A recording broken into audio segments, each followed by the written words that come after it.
Hello everybody, welcome back to another stream. Today we'll be following the next episode in Scarlet Hollow, and I'm so excited to play. So let's start.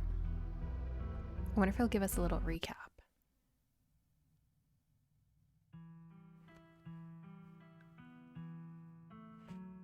I know we ended the last episode with the farmer had died. We chose to save Gretchen, the little pug. So we'll see what my decisions will lead to this time.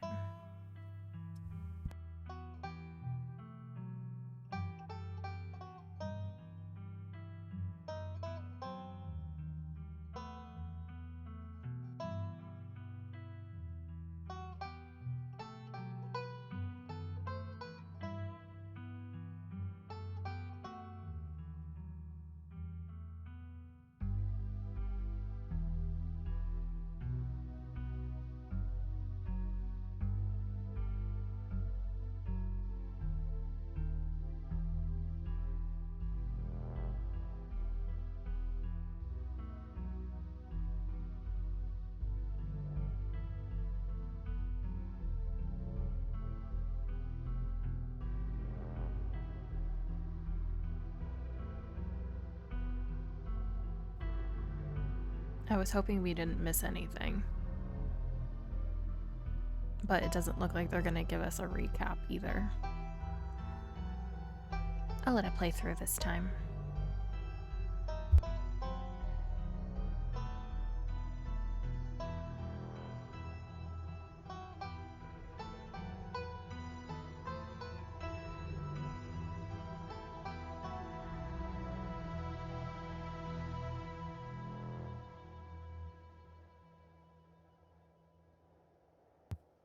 We love a title sequence. Scarlet Hollow.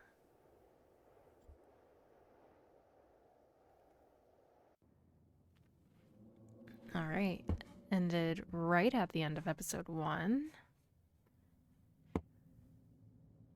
I saved my game. Continue. Oh yeah, here, recap. Perfect. Yes, I do.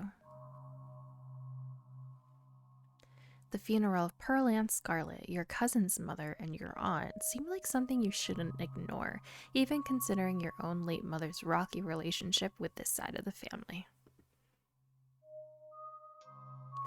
Welcome to our family's humble estate. Unfortunately, due to the current state of the house, only a few rooms will be safely accessible during your stay. I wouldn't go wandering anywhere else if you value your limbs. The floors have been known to give out. So, what do you say? Want to tag along? Hold the camera for me while I narrate against a darkening sky, that sort of thing? Oh, there's little Gretchen. There she is. You eat those words when I come carrying a mountain lion corpse out of those woods at dawn. A single deer remains behind, staring down the beam of Stella's flashlight while Gretchen whines and pulls at her harness. That's some Annihilation, ideas, for sure. Duke grapples with the thing as it grabs at his shotgun, pushing the barrel out of the way as it grasps for Birdie with oddly jointed limbs, while Stella stares in shocked silence as if paused, watching as the other creature attempts to wrestle Gretchen into the darkness, her desperate cries going unheeded. I chose to rescue Gretchen. You die for Gretchen, attempting to snatch her away from the thing's mishappened hands. You manage to grab her, but the creature isn't deterred. It rears back on its hind legs, its mouth opening, whispered tones sliding out alongside something sharp and unnatural. But then there is this deafening blast of Duke's shotgun, and suddenly it is gone.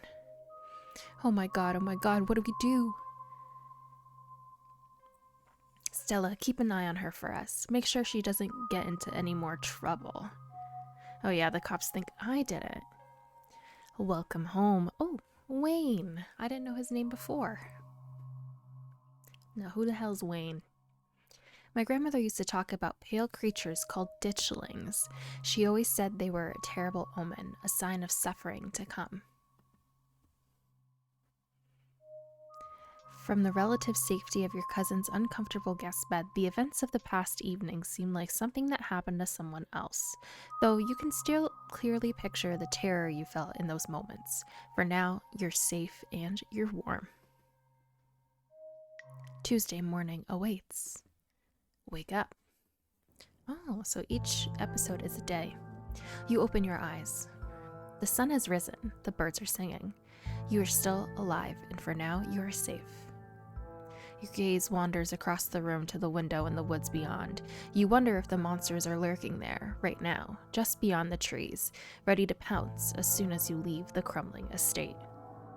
A familiar unease settles into your gut, tangling into a knot of anxiety, wriggling as the events of last night play out in your head. You can't help but remember Duke, slumped against a tree, pieces of him scattered across the clearing. You're not sure if you'll ever feel okay again after what you've seen, but you can't stay in bed forever. Hunger pulls at you from the clammy depths of the mattress. You can refresh yourself on the events of previous day by using your journal icon as a quick menu. Took some boiled peanuts from a stranger. Yep, I did that. Still have those. Found an opossum living in my dresser. Went cryptid hunting with Stella. Witnessed Duke die in the woods and called the police. Met Stella's friend Kanika and her mother Sybil and learned about ditchlings. Returned to my cousin's estate before going to bed.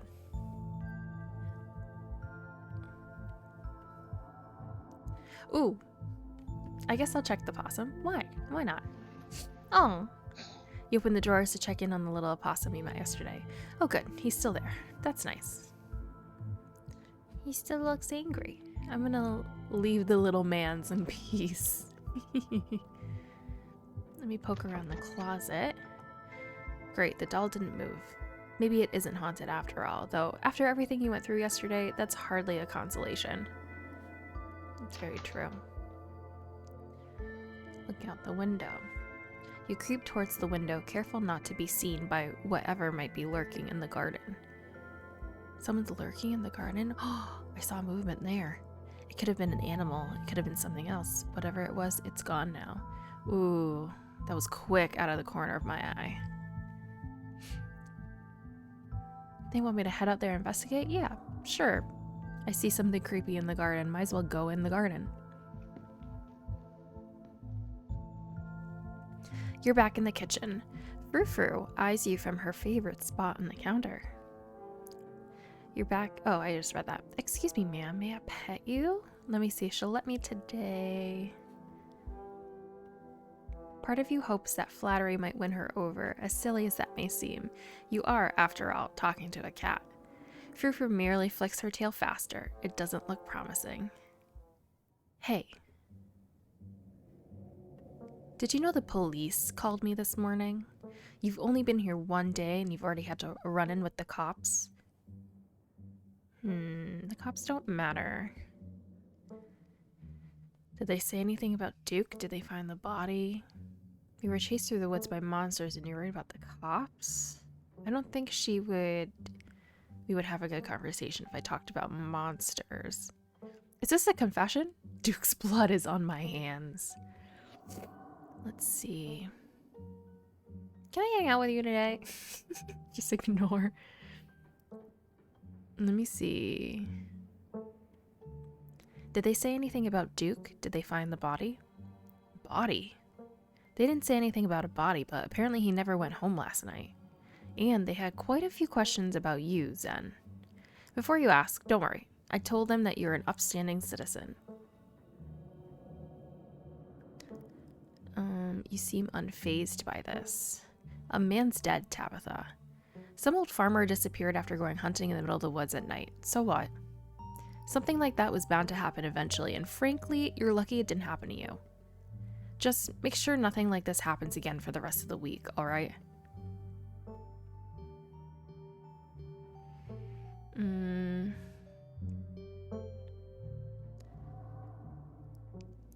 What's the plan for today? The plan is that I go to work and do my job and you stay out of trouble. I want you home by sunset. I'm on a curfew? Tabitha. I don't want to hear complaints. Just do what I ask and we won't have any more problems. Tabitha takes a few steps towards the door. Sunset. Your cousin huffily exits the kitchen. Her footsteps fade down the hall, ending in the characteristic creak, then slam of the front door as it opens and closes behind her.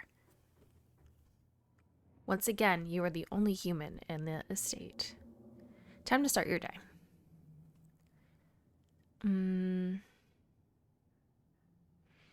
Make things up to your cousin. Try to clean the guest bathroom instead. I don't think she... Oops. I pressed the button. Return. I don't think she cares about the house being dirty, so me cleaning the guest bathroom wouldn't do anything. You're not going to leave the estate. You're going to do what you were told and wait for her to get back from work. I'm going to make a PB&J, and then I'm going to go investigate the garden because Tabitha is not my mom. As your eyes wander to the garden door, you shudder, remembering the brief glimpse of something you saw from your upstairs window. It was probably just a raccoon, but the uncertainty of what you saw gnaws at you and compels you to investigate, if only to prove that it was nothing. At the very least, you don't see anything now. Investigate further. Oh, did I press the wrong button? Ooh. Can I not go back out? Aw, man, missed opportunity. That's fine, it wasn't meant to be. Let's head to town. You head back outside, back to the mountain path that leads to town. The walk back to town is much less pleasant today than it was yesterday, when you didn't yet know that the woods were full of monsters and strange men who knew your name. You stare anxiously into the darkness between the trees, searching for any signs of movement, but the woods are still, at least for now. The autumn-tinged mountains, sprawling for miles in every direction, now feel less like beautiful scenery and more like the walls of a cage. Almost back to town. You make it to town in one piece. No creatures jumped out at you. No scary men blocked your path. The sight of other people is comforting, helping you forget the things you've witnessed as if they happened to someone else. Oh, hey, Zen. Avery. We were just talking about you. I stopped by Sybil's to pick up her new tea blend, and, well, you're the biggest thing to come to town since the coal mine. Folks have been absolutely buzzing about you. You went out with Stella last night, right? Did something happen out there? She barely even waved when she walked by. Avery, I don't need to get you involved in it too. I'm traumatized. What happened last night was traumatizing. I don't think I'm ready to talk about it yet. Okay, I get it. Sounds like you've been shaken up pretty bad. I'll tell you what, I'm on a break for the next half hour. Why don't you swing by the diner if you want to decompress? Winnie can fix you up some of Sybil's new blend. Maybe it'll calm you down. I think you'll like today's mix. It's chaga and lemon balm. Should help ease your stress and tension. And if you feel like talking, I'll be all ears. But no pressure. Anyways, it's up to you. See you around, Zen. See you, Sybil. Take care now, Avery. I see you're a private person. I can respect that. You never know how someone might respond to hearing the truth of what you encountered last night. That and, I don't need to be talking about what happened quite yet. I don't even have all the answers. So I didn't want to lie. At least I said I wasn't ready. I better get back to it myself. I'm glad I was able to catch you this morning, if only to see how you were holding up. Please don't hesitate to stop by if I can be of any help.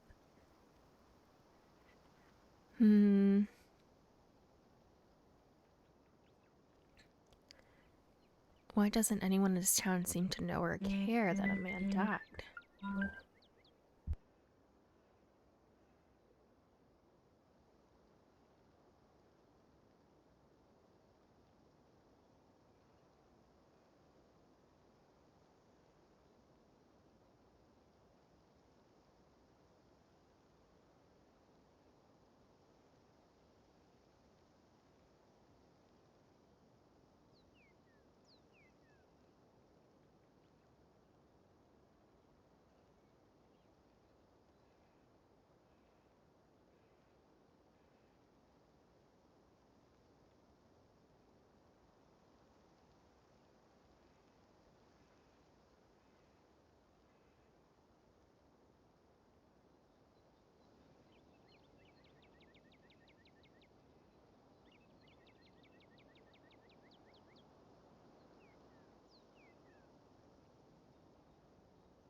Alright. Why doesn't anyone in this town seem to know or care that a man died? This town has had a hard run of things, and people here lead difficult lives. Their pasts are full of death. No one in Scarlet Hollow is a stranger to it. Kanika and Miles lost their father not but a few years ago. We've all just had to learn how to live with it in our own ways. As for your encounter with the police, people tell a lot of stories up in the hills, especially city folk who wouldn't know a bear from a Bigfoot. No offense, of course. But I'm afraid that means most folk aren't going to take your claim very seriously. At least, not until they see what you saw with their own eyes. Be gentle with them, Zen. I'm so sorry to cut our conversation short, but I've got things that need tending to. Stay safe. And with that, you are alone on Main Street. What to do with the rest of your morning? Let's go to the general store. We went to the diner first yesterday. This is your first time seeing the general store in the light of day.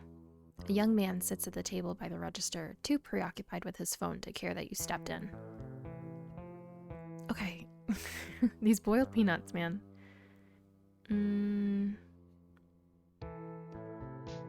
Let me introduce myself.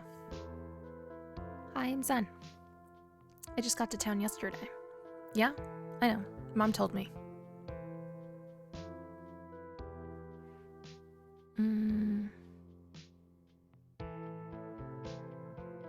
Where's Kanika? Not here. Okay. See ya. The young man doesn't respond as you turn and leave the general store. Without stealing anything. That's crazy. I wouldn't want to steal anything. Let's swing by the diner. Oh no, let's go to the library. You enter the former town hall. What once must have been a stately foyer has since been converted into rows of shelves. Meeting rooms and offices long ago gave way to assorted reference collections and reading areas. Oh hey! Let's see. Settle in at Stella's table. You got nothing to do right now, might as well join Stella. Let's see. Say hi to Stella.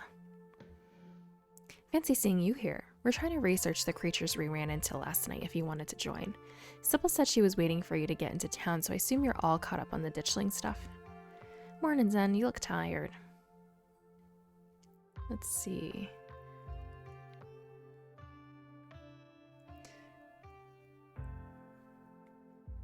Yeah, the estate isn't the easiest place to get a good 8 hours. I never realized houses could get so windy.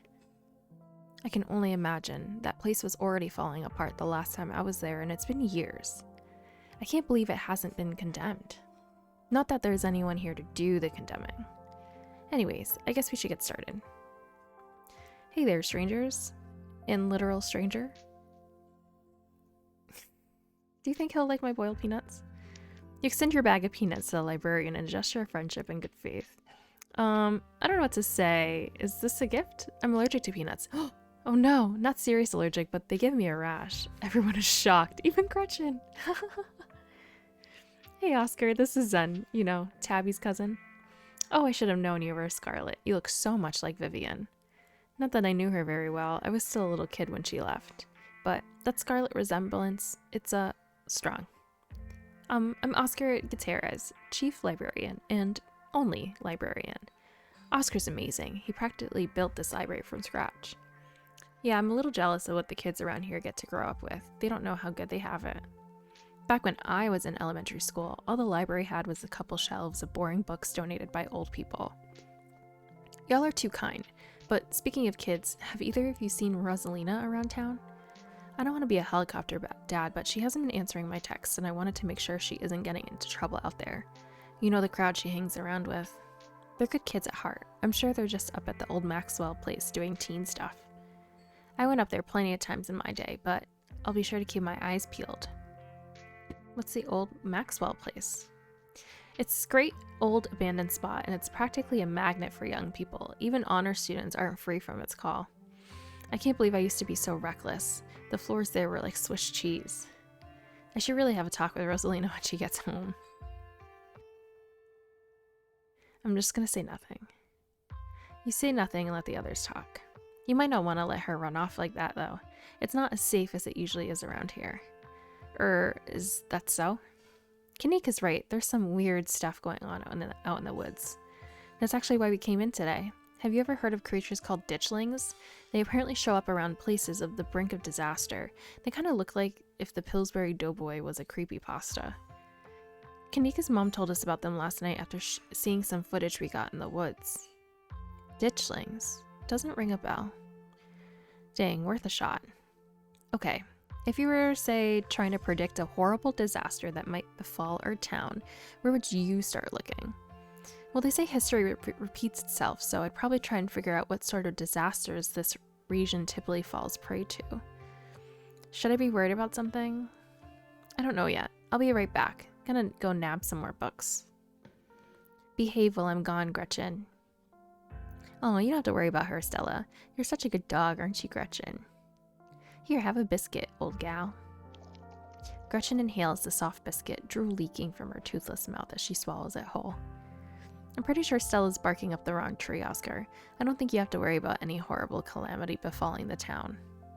But she's right about the weird stuff. There is definitely something unusual going on out in these woods. The moment the whispers make their way to me, it's like everything started to click into place. A reckoning is coming for this town. Whoa. Very deep.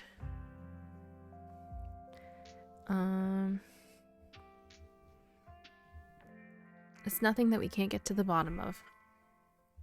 I'm gonna try calling Rosalina again. I'm sure she's fine, really. Rosalina's a smart kid. She knows better than to go around getting into trouble, and we'll make sure to keep her eyes peeled. Then if you see a 13-year-old girl with a black braid and glasses, would you let her know her dad is worried about her? Oscar anxiously wanders off, phone in hand. Got him. Just grabbed a whole mess of local history books. Scylla sets a massive pile of books on the table and pulls up her chair. All right. This is going to be so much faster with the two of you here to help me out. Got our snacks, got our books. Let's get this research party started. Reading awaits. Flip through Veins of Scarlet, History of Scarlet Hollow Coal Mines. Forced into retirement at 50 due to a war injury from this time in the Indian Wars, exacerbated by a short stint serving as captain in the Confederacy, Silas Scarlet also lost his elder two sons to that bloodiest of wars, leaving his third eldest son, Andrew Jackson Scarlet, to take charge of the mine. Under his leadership, the mine prospered undoubtedly in part due to the growth of the railroad industry. Managed to evade the coal union for decades, making them one of the most profitable mines in the country. Andrew Scarlet built the surrounding town into what it is today, with expensive stone buildings, a bustling main street, and overseeing it all the elegant Scarlet estate that was, until 1895, the largest and finest feat of architecture in the region.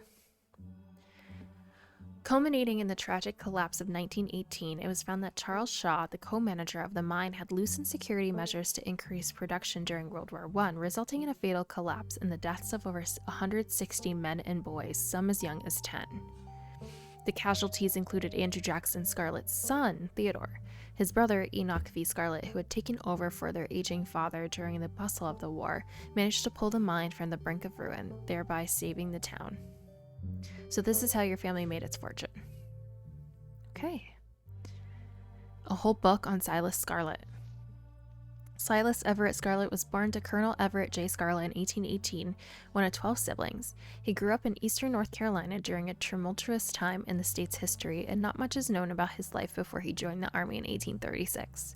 He quickly rose through the ranks in part due to his father's connections, but also due to the particular ruthlessness for which he received the nickname Bloody Silas Scarlet. The federal government granted the now Captain Silas a tract of bounty land in exchange for his service in the Indian War, and he settled into the hills of North Carolina in 1841. That land would become Scarlet Hollow.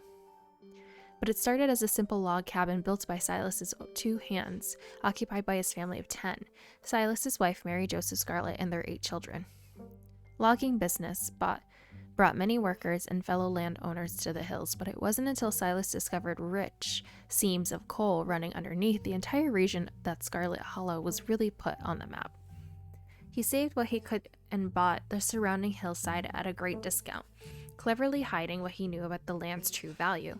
Thus, he had all the resources to found Scarlet Hollow's now famous coal mine. You're finished with this one. And Tabitha runs the coal mine too. Hello, thank you for joining again. A few entries have caught your eye. Do I read about the Wampus Cat, Tommyknockers, Taily Poe? Enigmatic cave-dwelling creatures. Let's do Tommyknockers. They originated in Cornish mythology, spreading to the United States when Cornish immigrants began working in Appalachian mines. They're named for the knocking that can be heard from seemingly within the walls before a cave-in. That's spooky. According to some, the knocking serves as a benevolent warning. Others believe that the creatures take in stolen hammers to the supports of the mines and collapse them on whoever is unfortunate enough to still be inside. They are traditionally thought to be impish, leprechaun-like beings, but some claim they are the spirits of dead miners forever cursed to haunt their final resting place. Let's do Taily Poes. There is a hunter who lived in a tiny cabin in the middle of the woods, all alone with his hunting dog. One night, after a particularly bad week of hunting, both their stomachs empty, the hunter spied something out of the corner of his eye. Some small creature had gotten into the cabin through a hole, and before he could even figure out what it was, he'd drawn his gun and fired at the thing, his hunger guiding his actions. But it was quick and ran back through its hidey hole and out of sight, leaving only its long black tail shot off by the hunter's rifle. "Guess it'll have to do," he said to his dog, and he threw the tail in a pot to cook a soup. He and his dog ate well that night, the tail filling them both up. The hunter crawled into bed satisfied, and his dog curled up at his feet. He woke up to the sound of long nails scrabbling across wood. His dog was nowhere in sight, only a rumpled spot on the covers where he'd been, and in the gloom he saw two big yellow eyes staring right at him.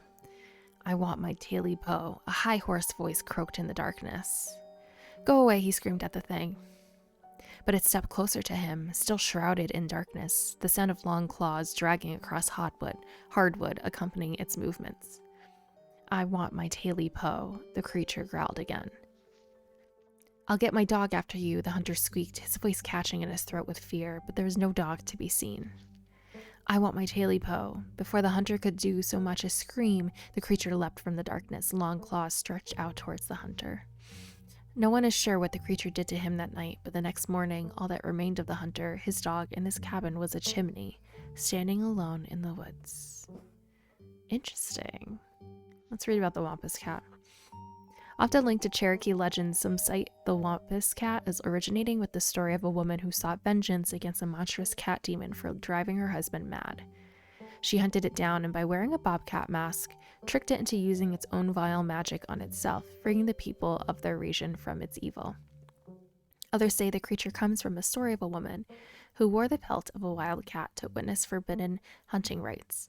The hunters of her village gathered to perform the rites, and she watched in secret from underneath the cat's pelt, but was soon discovered.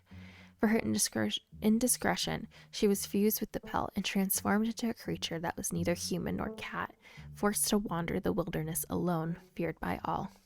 Her calls are those of great sadness and serve as a warning to anyone who dares go against tradition. I think I'm all done. All right, if we're going with what Kanika's mom told us last night, I think we can roll out any natural disasters as we brought the ditchlings here. But not nuclear incidents. Looks like our state has a history with those. What about y'all? Find anything? Before you can respond, the handsome black cat leaps onto the table. Oh, Gretchen. Almost on instinct, Stella slams her book shut. Aw, hey, Pixel. You might want to close your book. He loves to rip up any paper he can find. Look at those devious eyes. Don't worry, little guy. I didn't forget your treats. Pixel immediately goes to town on Stella's treats. Sorry if Pixel's bothering y'all. Hopefully he hasn't gobbled up any of our books. He can't stand the thought that people might pay attention to anything that isn't him. Why do you let a paper shut? Nah, I'll leave Pixel be. The cat curls up on the table, fast asleep. Alright, I'd better get back to shelving. Let me know if y'all need anything. this music.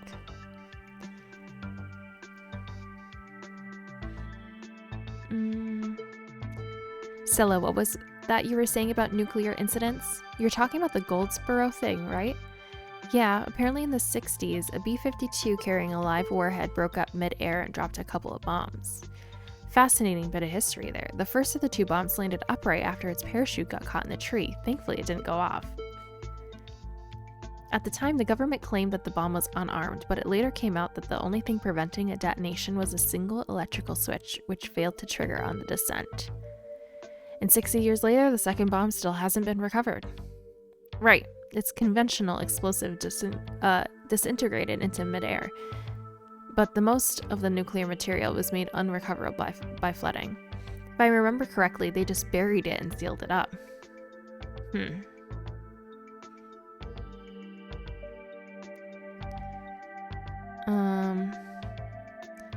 If the bomb was somewhere else, why would there be so many ditchlings here? We shouldn't be looking too hard at the disaster angle anyways. Whatever those creatures are, they're biological. Look, you never know with the radiation. We actually know quite a bit. It just melts you. It doesn't make monsters. And a 60-year-old bomb isn't going to explode on its own hundreds of miles away and kill us here. You never know. There could always be a whole underground society of bomb-worshipping mutants just waiting to blow it up. I've missed this.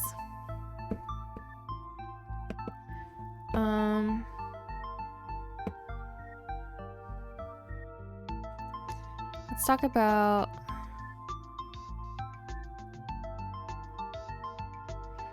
Wayne. Do you think Wayne factors into any of this? That creep who keeps coming around my mom's tea room?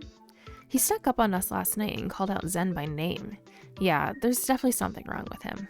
Maybe he's sick. Maybe that has something to do with what you saw in the woods. I don't know. I buy it. So about the coal mines here. Kanika visibly shudders. I get cold sweats just thinking about being in a place like that. I feel for the guys who work up there. I can never. Speak for yourself. I love a good crevasse.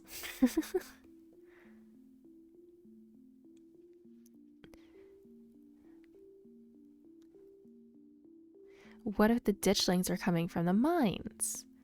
Maybe there's some sort of subterranean creature. Maybe there's something down there that's making people sick and changing them. I'm gonna say that.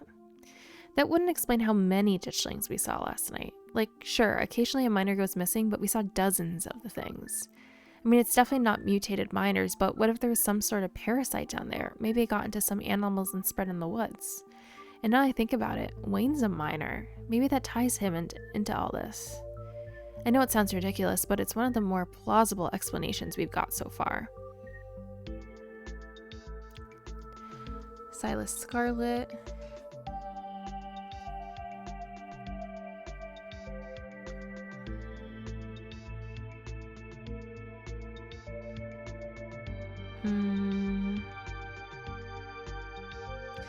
He seems like a terrible person, but I don't see what he has to do with bad omens or creatures in the woods. I agree, we're talking about ancient history here. Yeah, we probably have better leads. It never hurts to have historical context. Is he just listening in? He's so funny. Top Appalachian folk monsters. Let's do the... Do you think ditchlings are Tommyknockers with the whole warning thing? Good thought, but Tommyknockers live in the mines. They're like their whole thing. I'm gonna write it down though. Tommyknockers are literally just the sounds that happen when a bunch of rocks and wood are about to collapse. Are they? Or are they the sound of mysterious creatures pounding on the rocks and support beams with hammers to cause a collapse? There's simply no way to know. My mom used to tell me the Tally-Po story back when I was little. I can't believe I forgot that one. It scared me so bad I didn't eat soup for years. I thought a monster might try to dig it out of my stomach if I did. I love that one. There was this old chimney in the woods that I used to think was a chimney from Tally-Po, the one that was left after the thing did whatever it did.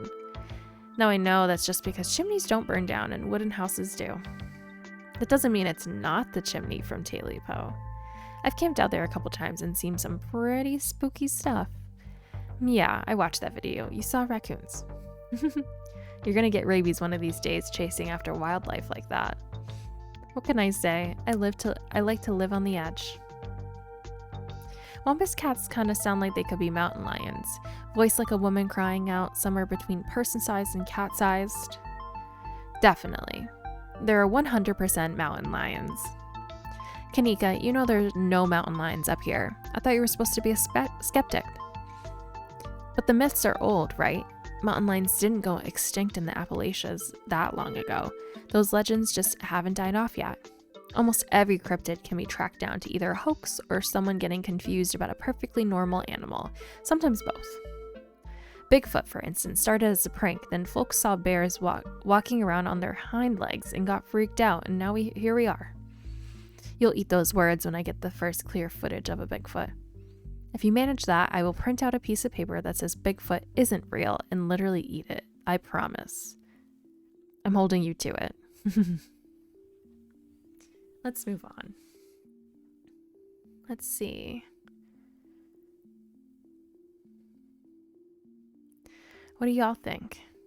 There's an awful lot of mind-related stuff in my notes. Maybe that should be our next stop.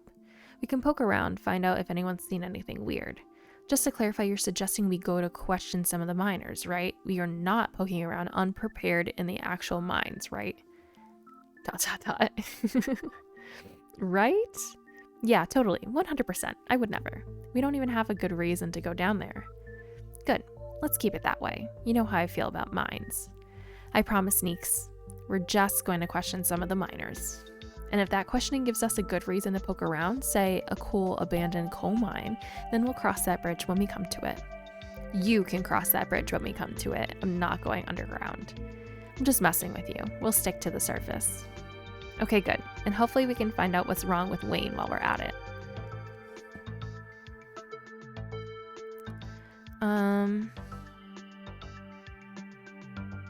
I'm sure Tabitha's gonna love that we're snooping around. Well, we'll just have to make sure we don't get caught. We'll be super sneaky. I can even keep lookout. Look at us going on a caper together. I miss this. I missed it too. Though there is something missing. Reese. I really miss that dude. I can't believe how long it's been. Have you seen him lately? Nope. I tried to plan stuff, but he's been too sick. I didn't realize it was getting so bad. That poor guy. You know, we could just pop over and surprise him. He seemed excited to meet Zen. Maybe we'll finally get him to leave his little cave. Hell yeah, let's do it. See ya, Oscar. We'll let you know if we run into Rosalina. Thanks, guys. I'll keep y'all posted.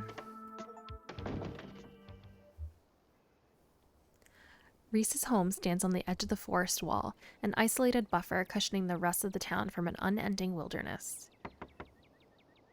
Reese, it's Stella. I brought some buddies, too.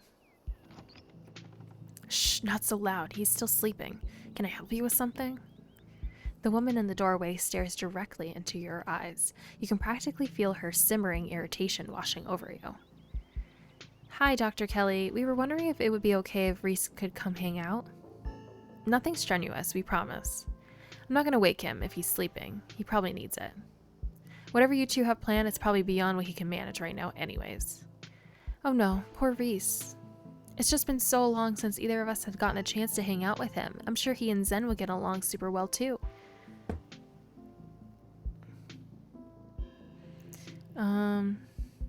I'll introduce myself. Hi, I'm Zen, Vivian's kid. I know who you are. The way she avoids looking at you as she speaks makes you feel like you've done something wrong, even though you're pretty sure you've done nothing at all. Reese's mom turns back to the house, sighing. Sorry, I know that was a little rude. You just want to hang out with Reese, and he misses both of you too. He's usually feeling his best around mid-afternoon. Why don't you come over tomorrow? We can have some supper and y'all can hang out for a bit. I don't promise he'll be perky, but I'm sure it'll brighten his spirits to see you two again. And I suppose you can come too, Zen. That'd be great. I can bring a side dish, maybe deviled eggs. Does he still eat those? No, eggs are a little much for him. They don't settle well. You can leave the cooking to me. I know what he can handle. Okay, I'll bring a soda then. That's not... Okay, yes, fine, you can bring a soda. Nothing with caffeine. Ginger ale, preferably. And leave the dog at home. She might cheer him up, you know. They have those therapy dogs in the hospital. No dogs. Thanks so much, Dr. Kelly. We'll stop bothering you now. See you later.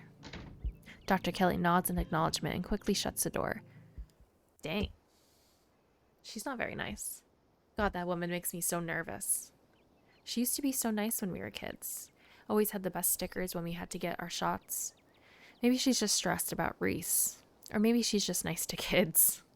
Either way, I guess it's just the three of us. You gonna drive? Yeah, sorry, I don't like the thought of going up there without the van. Cool, I'll take my shortcut then. It shouldn't take that long for me to get there. You're welcome to tag along, Zen. Don't worry, I won't be offended if you'd rather ride with Kanika. I'm sure you're probably sick of the woods. Either way works for me. I'll ride with Kanika. See you at the mines. Kanika is a careful driver, maintaining her control even though her old van bumps around on the unpaved mountain roads. She treats the tight turns with the fear they deserve, unlike your cousin, whose mood seems to make itself known through how aggressively she speeds around the treacherous bends. Thanks for indulging us on that little diversion. Reese's mom is scary. I've seen him in person maybe 5 or 6 times in as many years. And that was always in his house, with his mom right there the whole time. Weird. No one even knows what he's sick with. That sort of isolation can't be good for his health, no matter what his mom says. Interesting. Do we talk about Stella? Keep talking about Reese. So what's actually going on with Reese? Good question. I wish I knew. His mom has been saying he's sick for years, and it's not like she's wrong about it. He's been a wreck the few times I've seen him. I just find it a little weird that his mom hasn't brought in any outside doctors, at least not any I'm aware of. I mean, she's a doctor, but if your kid's been housebound for this many years, you'd think it was something you'd put a lot more effort into fixing. I don't know, I'm probably just projecting or something. That's rough. Yep.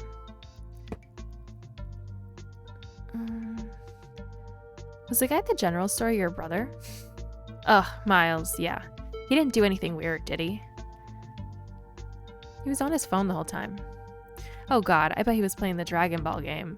He spent like $200 on it last month. Don't get me wrong, he's family and I love the guy, but he sure doesn't make it easy.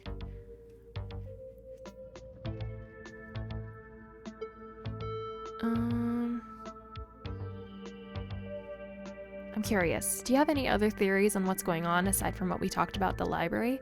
I don't know, I don't think there's enough information yet to support any strong conclusions, though I've been wondering if what you two saw was maybe some sort of mutated animal, like a strain of hairless monkeys or raccoons or something.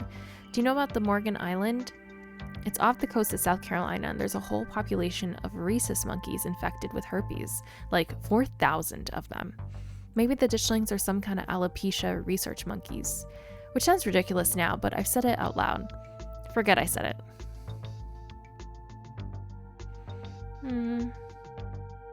Those things were not monkeys. I saw them with my own eyes, and they were way too messed up to be anything like monkeys. I mean, that doesn't rule out lab monkeys, right? Could be that whatever made them hairless also caused weird swellings or altered their proportions. But, like I said, we don't have anywhere near enough information. Does Stella have a thing with cars? It took some convincing to get her to ride back with the cops last night, even after everything that happened in the woods.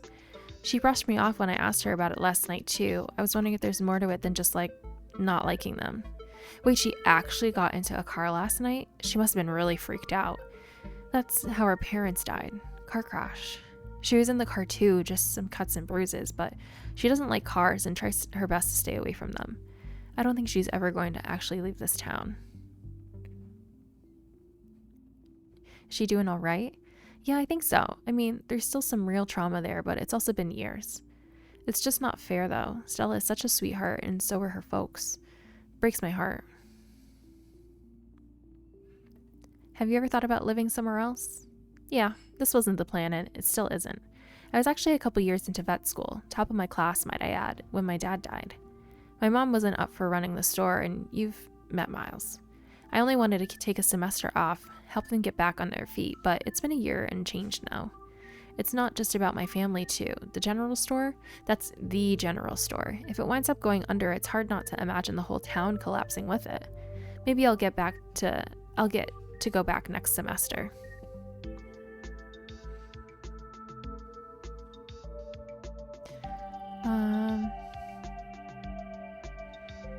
You'd be a great vet.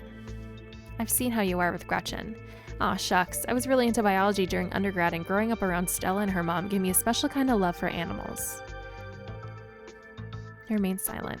You and Kanika sit in comfortable silence for the last few minutes of the car ride. You and Kanika arrive at the mines before Stella.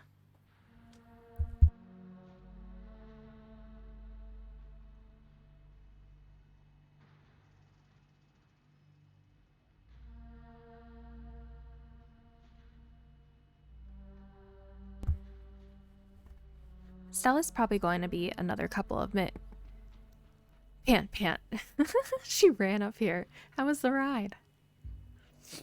Wheezing. I'm gonna put Gretchen down for a second.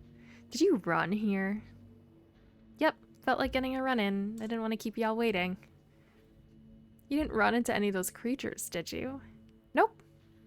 That makes sense. They're probably nocturnal. I don't know if I should feel relieved or disappointed. But we're all here. What's the plan? I guess we just go talk to people. I guess so. I should probably be on the lookout duty. I'm a bit of persona non grata in the mines. Look at Gretchen. She's got a derpy face. Tabitha? Yeah, I might have tried sneaking in to talk to her a time or too many. And Gretchen makes it extra hard to be sneaky. We're probably less likely to get caught if only one of us is snooping around down there. I take it I'm the one you're talking about? Tabitha and I aren't exactly friends, and pretty much all of the miners shop at the general store. I don't want to make folks uncomfortable, you know? It's probably for the best, son. I've got this. You'll do great. So, the plan. You know those cheesy old rom-coms where somebody wears an earpiece on their first date? Whoa, do you have some kind of surveillance set up in the back of your van? That I didn't know about. What? No. I have a pair of earbuds with a really good mic. We can just do a group call. Kanika hands you a pair of earbuds. We can feed you questions if you get stuck, and Stella can give you a heads up if Tabitha's headed your way. Oh, but I don't actually have your number, do I? Huh. I don't either. I could have sworn we swapped contact info at some point. Weird. We really should have done this sooner. You quietly swap contact info with Stella and Kanika. I guess we should part ways and start the call, yeah? Stella and Kanika break off, leaving you alone at the entrance to the mines. Your phone buzzes. Hey, can you hear us? Try saying something. Something. Stella and Kanika chuckle on the other end of the line. Alright, cool. Nothing to do now but enter the work site. You pass through the unlocked fence and enter the property of the Scarlet Hollow mine. Oh, there's people everywhere. Is this guy smoking a pipe? You pass through the unlocked fence and enter the property of the Scarlet Hollow mine. I'm in. Alright, Morpheus. Good to know. Approach the nearest group of miners. I don't want to talk to Tabitha. I think she's going to kick me out.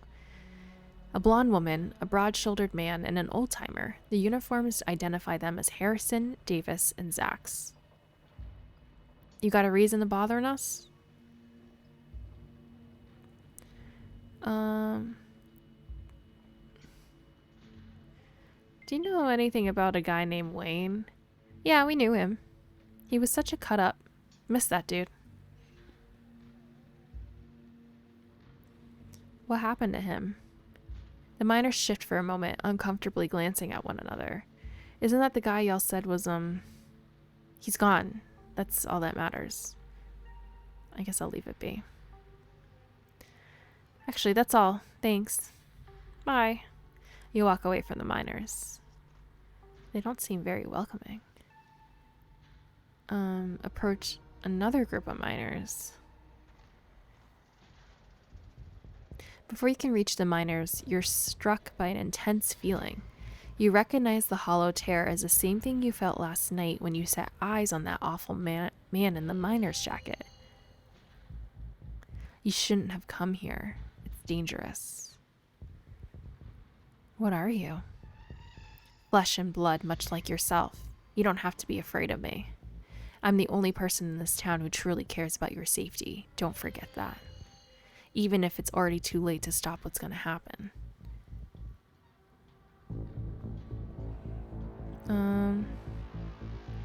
Where were you when I was in the woods? Watching.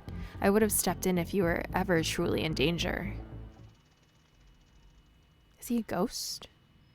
Hey Zen, are you still there? We've just been getting static from you. Wayne got the jump on me. Whoa, I thought I saw you talking to someone down there. Are you okay? Whatever he is, I don't think he's human.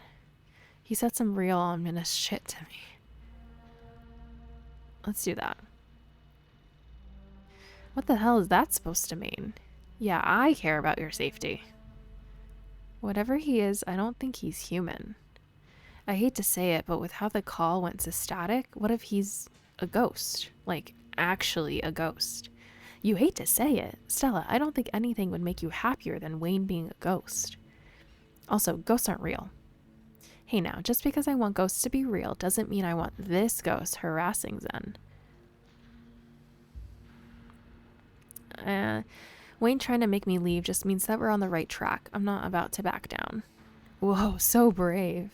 Heck yeah, Zen, we've got your back.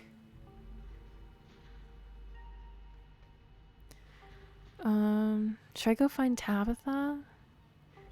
Approach another group of miners. Let me do my job first, and then I'll go talk to Tabitha. Hey there, can we help you with something? Oh, they're much nicer. Have you fellas seen anything out of the ordinary lately? Like what?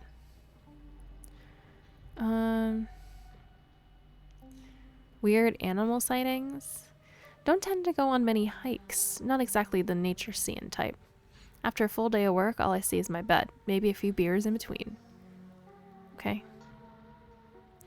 How about odd noises in the woods? I heard something a few nights ago, like nothing I've ever heard, but some unearthly beast. I'm telling you, Isaacs, you need to take a sick day. You need rest, man. I've already taken a sick day this year. I can't afford to take any more if I want to have Christmas off. Tabitha. It can't be that bad here, right? That's all on my front. Thanks. Anything else? Do you know a guy named Wayne? Oh, they all looked at each other. Wayne? You mean Sam Wayne? What are you asking about him for? Wait, have you seen him?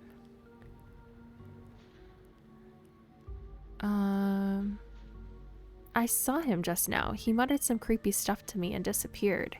I knew it. He probably just got back to camp after whatever he went off to do. Hold on a tick. Creepy isn't exactly his MO. You know that, Isaacs. How do you know it was Sam Wayne? I don't recall seeing your face around here before. The name on his jacket. Wayne, just like yours says Smith. So do all of our jackets. What? So do all of our jackets. But if I switch with Isaacs, that doesn't make me Isaacs. No, it's gotta be him. There's no way he's dead. You really think he's running around town creeping on strangers and ignoring his friends and coworkers? Seems more likely to me that somebody took care of him, so to speak, and is running around in his clothes. The miners stand in silence for a moment, considering what they just heard.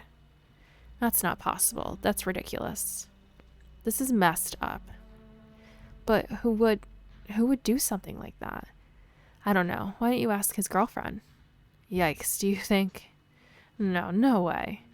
Just saying, he wasn't exactly the first fella to fall for her, charms. Lots of heartbreak in that woman's history. Lots of jilted ex-lovers, if you catch my drift. Dang, who are they talking about? I told him not to get involved with her. I told him. Okay, I bet it's Tabitha. Who was Wayne seeing? Whoa now, if you don't know, there's no way I'm poking the wasp's nest. Forget we said anything. Yeah, I don't want to be next on the chopping block. Press them. Come on, don't dangle something like that. Look, I just don't want to cause any trouble. Enough people are losing their jobs as is. I've got mouths to feed. Losing their jobs and in Sam Wayne's case disappearing, we've already said too much. Come on, boys. Should we check in? Just a heads up, the only group I still see out there is pretty close to the main office. It might still be worth talking to them, but I don't know if I can give you all that much of a warning if Tabitha comes out. Alright. Do I just go to Tabitha? Or try talking? I'll talk to the last group of miners. What's Tabitha gonna do? Good luck. Going around asking questions, huh? You don't look like you're from the inspector's office. What do you think of the owner? Not the kindliest woman I've ever met. She runs the place all right. Tell that to all the boys she's been laying off lately. Keep going around saying that. We'll see how long you're one of them boys. All I have to say is a mine that's doing well doesn't go around laying off its workers for no reason. I'm not sure any of us are going to have jobs in a few years. Tate, you're a damn fool. You're going to be next if you keep up that kind of talk. So be it. But a man needs to speak his mind sometimes. What can you tell me about Sam Wayne? Oh ho ho, he got himself into trouble, didn't he? Why, you seen him around? What's that young buck up to?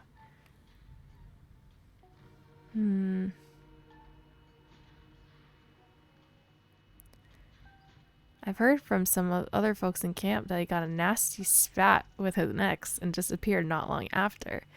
You mean the boss? As far as I know, that never ended. Stella audibly gasps. Yeah, I figured he'd just run off to live in that big mansion with his Belle. The thought of a strapping young man like him with a sour-faced broad always left such a bad taste in my mouth. Oh my god, gross. As if you wouldn't fall on your knees if a woman of means showed the slight bit of interest in you, or any woman at all. Fair enough. But I suppose this begs the question, did she run him off, or did some jealous son of a bitch oust him?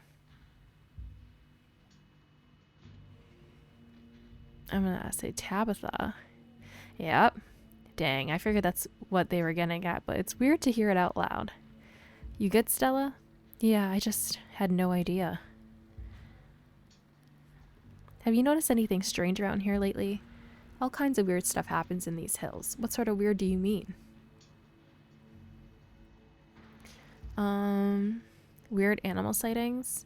I saw a raccoon with a big old tumor last week. Spooked me something awful. That's nature for you, not always pretty.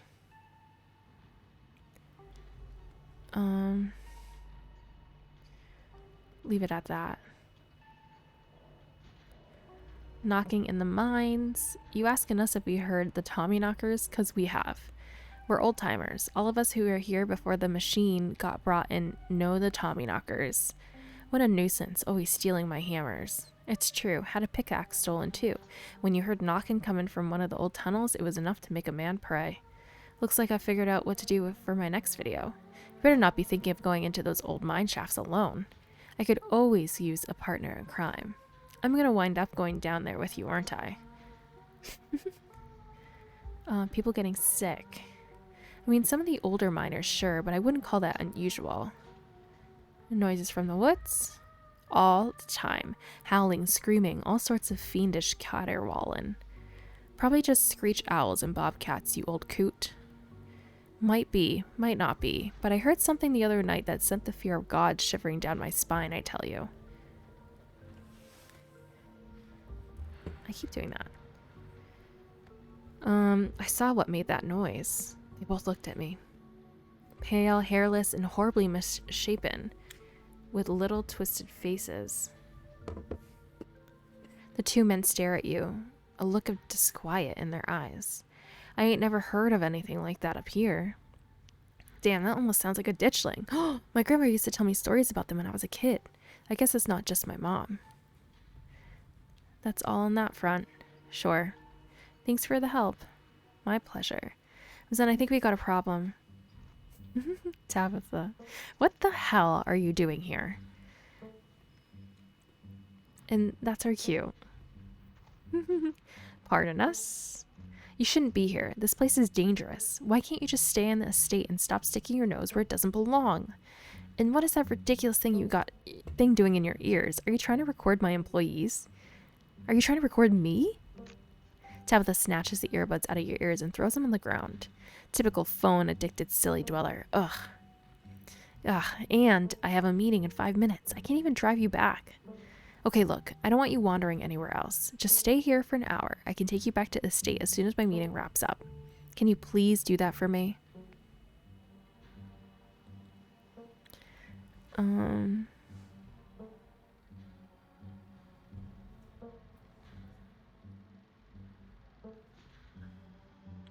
Let's see.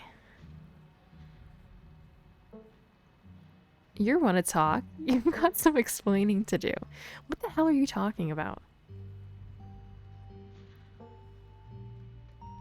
Who's Wayne? Why is he following me? How should I know? Do you think I keep tabs on the private lives of everyone that works for me? If you're so scared of whoever this Wayne is, why don't you just stay home, like I asked you to? Look, I have to get back to this meeting. It's urgent. Just stay here until I come get you and do not move a muscle. I'll collect you in an hour. We can talk more about whatever problem you have then. Tabitha rushes off to her meeting. You stoop to the ground and pick up Kanika's earbuds. Sorry, I wasn't able to give you a better warning. You good? Yeah, I'm good. It's like, I'm not going to stay. What? You're interrupted by a sudden movement out of the corner of your eye. A girl carrying a bundle of snack pops through a hole in the fence and disappears over the crest of a hill. Hey, I think I just saw Rosalina. Wait, really? What's she doing here? I'm going after her. Good idea. We'll try to catch up with you. Oh, she goes in the mines. You rush over the hill and get your bearings, the sounds of active mining fading into the distance. Rosalina's nowhere to be found, but dusty footprints point towards a nearby mine. Something about this mine feels wrong, as though a cold anger lies burning inside, sucking the life from the surrounding hills. This is the site of a mass grave. She didn't. I guess the old Maxwell place doesn't cut it as a secret hangout spot these days. But the Shaw mine? That place was shut down like 100 years ago, after a collapse that killed over 100 people. And here I thought Stella was going to be the one to drag me into an abandoned coal mine. Yeah.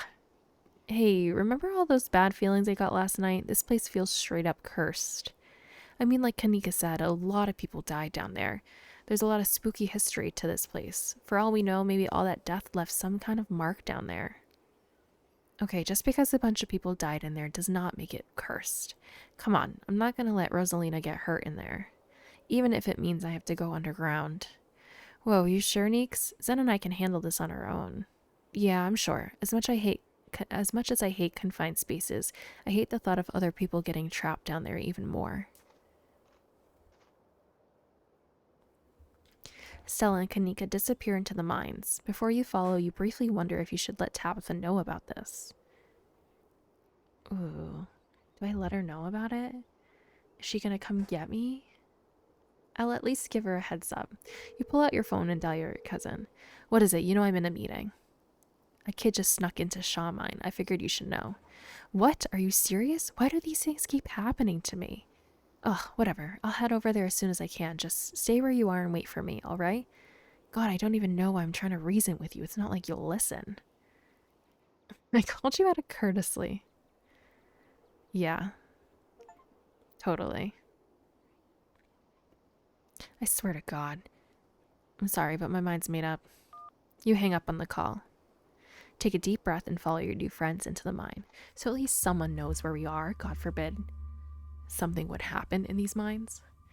The inside of the mine is warmer than you'd expect, the air thick and wet.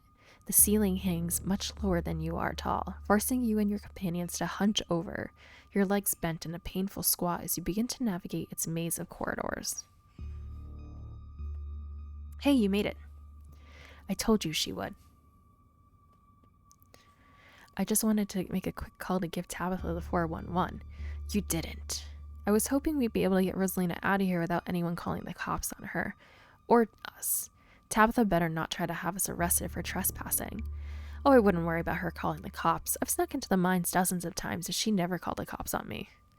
That's because you two have a weird thing. I'm pretty sure Tabitha actively hates me, and believe me, the feeling is extremely mutual. Well, what matters is that the gang's all here. We'll find Rosalina in no time. Sigh.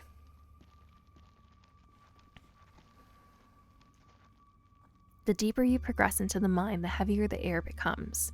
Coal dust hangs in thick clouds around you, even though this place was abandoned over a century ago. Jesus, it's cramped down here. Does anyone else's chest feel tight? Yeah, abandoned mines are way more claustrophobic than people expect them to be, and this one's real bad.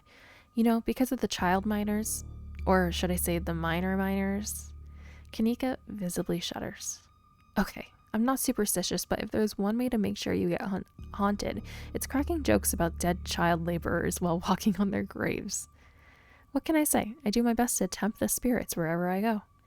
I actually snuck down here a few times to try and get some good footage, part of my ghost hunting phase.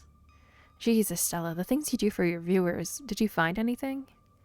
I wish. If any place in Scarlet Hollow was actually haunted, it'd be this mine, hands down. But all I got was dust in my lungs and a couple of false alarms. Stella pauses. A sound rushes overhead. Oh my god, what was that? The mine's gonna collapse and we're all gonna die here, aren't we? Stella sighs longingly. That's just how wind sounds down here. You sound so disappointed. It just brings back memories of my last foray into these depths. Every time I thought I'd finally found a spooky ghost, there wound up being a very unghostly explanation. Like local wildlife, for instance. Stella turns her flashlight up towards an alcove overhead. Those guys got me real good last time I was here alone. Oh my god, there are bats down here? I'm gonna get rabies, aren't I? I'm gonna get rabies and die in a mine collapse. You holding up okay, Neeks? Yeah, sorry, I'm just a little on edge. Kanika is stopped mid-sentence by a thunderous knock echoing from deeper in the mine. Okay, what was that? That was... I have no idea what that was. Did that sound like knocking to you guys? A hateful and broken presence stirs in the deep. It doesn't want you here.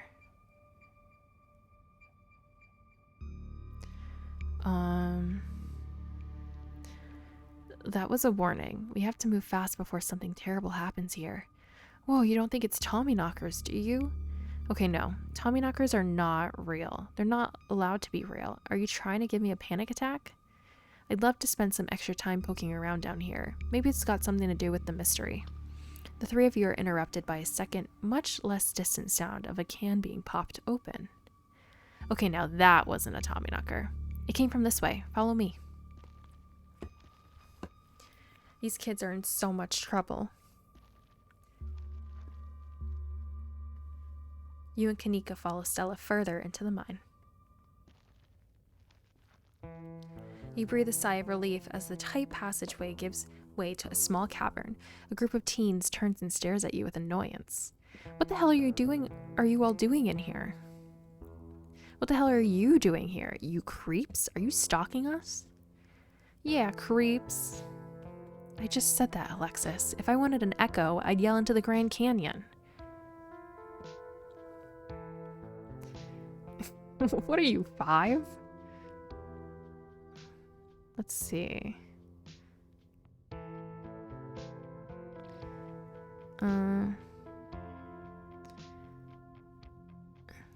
We're here to make sure you don't hurt yourselves. It's dangerous here. Who the hell are you exactly? That's Zen, Tabby's cousin. Rosalina, your dad is worried sick about you. And if you ask me, he has a right to worry. Why the hell would you think hanging out in an old mine would be a good idea? Is the Maxwell place not dangerous enough? Because no one usually comes in here. Duh. Everyone knows we hang out at the Maxwell place now, so we had to find a new hideout. Which you instantly found, so I guess we had to find an even more secluded place where we can just be ourselves.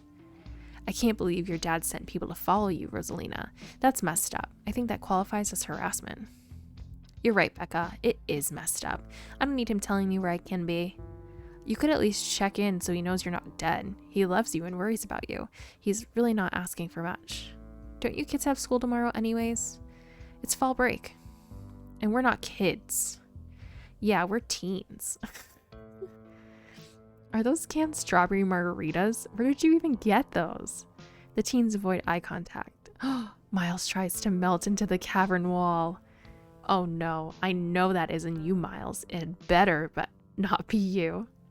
Yeah, whatever, it's me. What are you even doing here? Becca's right. Sounds to me like you're stalking, harassing, and all that. You're supposed to be minding the store. It's not like anyone even comes in on Tuesdays, and Mom's there, so it's fine. Eyes dart uncomfortably around the cavern as Kanika tears into her brother. It's not fine. It's extremely not fine. Why do I always have to be the responsible one? Do you know what I would give to be as carefree as you? I left school so you would have a chance to live your life, and this is what you're doing with it? What would Dad think if he could see this? Stealing booze from the family store to dick around with an abandoned mine? Dad's dead, Kanika. But if you were here, he'd be disappointed you wound up being such a bossy jerk. Who cares if we're having canned margaritas somewhere nobody's supposed to bother us?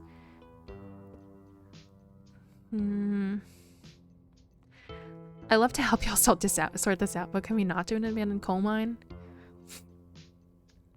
I like that.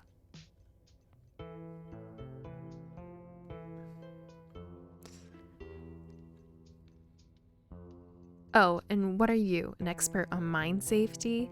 They only abandoned this place because there wasn't enough coal left to bother digging anymore. My dad told me, and he's an actual foreman at the continuous mining facility, so he knows what he's talking about. Wait, I thought your dad was a charge hand. No. Alexis, he got promoted last month, and he says this place is totally safe, and we can hang out here anytime we want. Correction, your father was a foreman. Oh no. Get your cousin to flash her pearly whites achievement. That's hilarious. Your father was a foreman at the continuous mining facility. We'll see if he even has a job tomorrow morning. What? Oh shit. Oh, hey Tabby. Kanika sighs. It's probably for the best that she's here. Do none of you understand what a boarded up mine entrance is supposed to mean? It means it's closed, condemned, not fit for human use. Oh, come on, this place is way sturdy. Check it out. The teen with the beanie jumps up and slaps a strut on the ceiling. Oh, was that the knocking we were hearing earlier? Oh my god, Zane, cut it out. You're embarrassing us. I'm sorry for Zane's behavior. I don't think he realizes how extremely 8th grade it is to jump up and hit things. No offense, Rosalina. None taken. The other 8th graders are totally immature. Not like you, Rosalina. You're chill and smart too. Enough. The damage is already done. Now leave. I'm tired of people in this town dragging my cousin headlong into danger. I can't believe I actually agree with Tabitha about anything, but this is the worst place I've ever been in my entire life, and I would like to see the sun again before I die. Oh, come on, you guys. Maybe it's not a big deal. We used to do dangerous things all the time, and I still do dangerous things now. Who are we to tell them where they can hang out? I don't know who you think you are in this situation, Stella, but I own this mine. It is entirely within my rights to tell them to leave, much like it is entirely within my rights to tell you to leave. Was your lifetime ban from my mines not a clear enough message for you? Hell yeah, Tabitha, tear the sad 20-something to shreds. Hey, I'm defending you, and I'm not sad. Where'd you get that idea? Running a clickbaity YouTube channel where you run around in the woods chasing nothing is extremely sad. So she's sad. So what? Give it a few years and you'll be sad too. The passage of time is inescapable. Look, we just wanted to give Rosalina a good time. Her home life sucks right now. Yeah, tell him about where you have to sleep, Rosalina. We've been living in the library for the past couple weeks. Dad says we can't stay at our house. They've got a hot plate and a couple cots in one of the back rooms. It's actually a pretty sick setup. No, it isn't, Zane. Rosalina deserves better. I don't care about your home life. If you're going to do your underage drinking, go do it in the woods just off my property. Tabitha. Look, Rosalina, I'm sure Oscar has a good reason for all that. He's a good guy and he cares about you. He thinks our house is haunted. Oh. Wait, what? And I should care because it's such a bullshit excuse. I bet he couldn't afford it anymore and is lying to you to save face. What a coward. Becca, I don't think you can, say that about other people's families. Isn't that bullying or something? Shut up, Zane. Back up. He says it's haunted? I can't believe he didn't mention it to me. I could investigate. There's no ghost, Stella. It would be cool if there was, but Becca's right. I just wish he would be honest with me and tell me what's really going on. It's like he doesn't think I can handle it, like I'm still a little kid. You're all children, and none of you realize how good you have it. Back in the day, each and every one of you would be pulling 12-hour shifts in this exact mine. If it weren't for child labor laws, the 5 of you might have some actual character. Exactly. Rosalie is not that mature anyways. She still sleeps with stuffed animals. That doesn't mean she's not mature. I still have pork chop, you know? I rest my case. Wait, what did you say about child labor?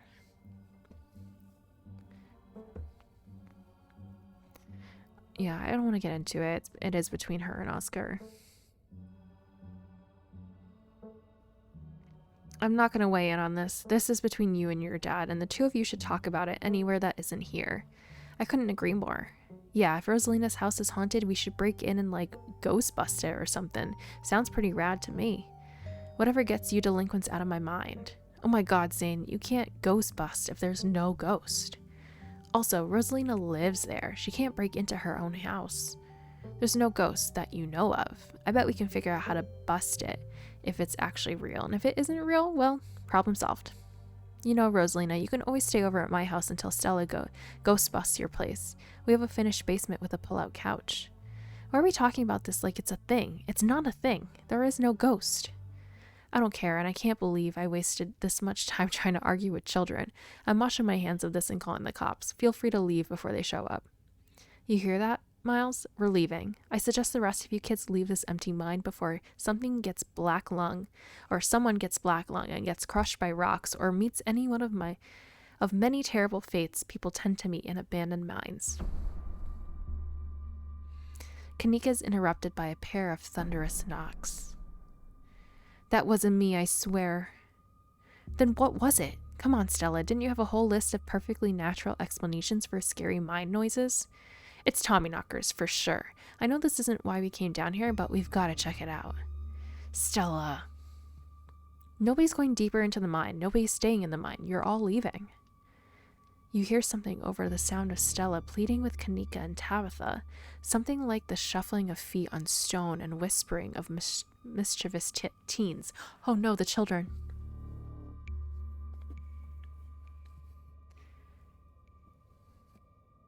Are they where are they going?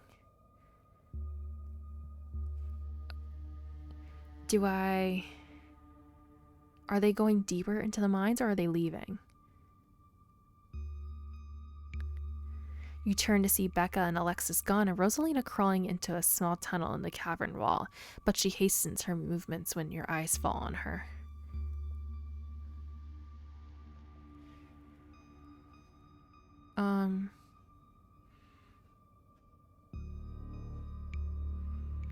Are they going deep? I don't know if they're going deeper into the tunnel or getting out. Kids, tunnel. But Rosalina's undeterred by your alarm, instead slipping into the tunnel and joining her friends. Unbelievable. You're kidding me, really? Wow, Kanika, maybe if you weren't so scared of the dark or whatever, you would have noticed them sneak off. I noticed them sneak off, and I've been zoning out the whole time we've been here. Ugh, they must have squeezed through that child-sized tunnel. Dang, I've always wondered where that goes. I've never been able to get these hips through there. Stella, stop sneaking into my mines. Please, I'm literally begging you. If only all the tunnels down here were wide enough for adults, we could already be done with this little mess, but no. There just have to be remnants of a bygone era. Didn't you just talk about how child labor was the good old days a minute ago? I was trying to get you to leave my mine. Becca's head pops out from the tunnel's entrance. We are not about to let you come in here and ruin our good time. The mine is safe. I've been here a million of times. Yeah, if Becca says we're safe, then we're totally safe. Whatever. Come on, you two. I know a cool spot this way.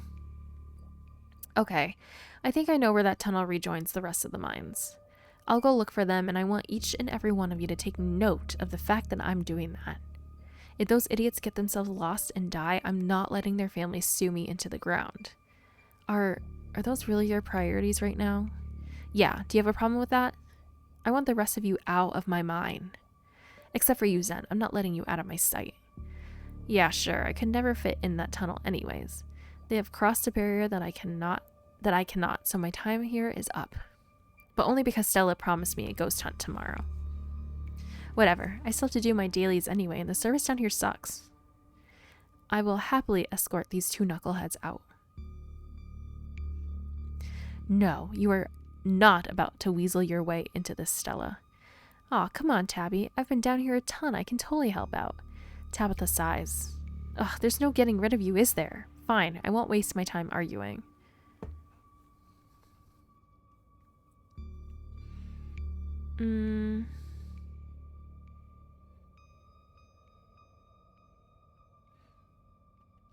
There's no way around it. It isn't just those kids. Something is calling out to us from down below.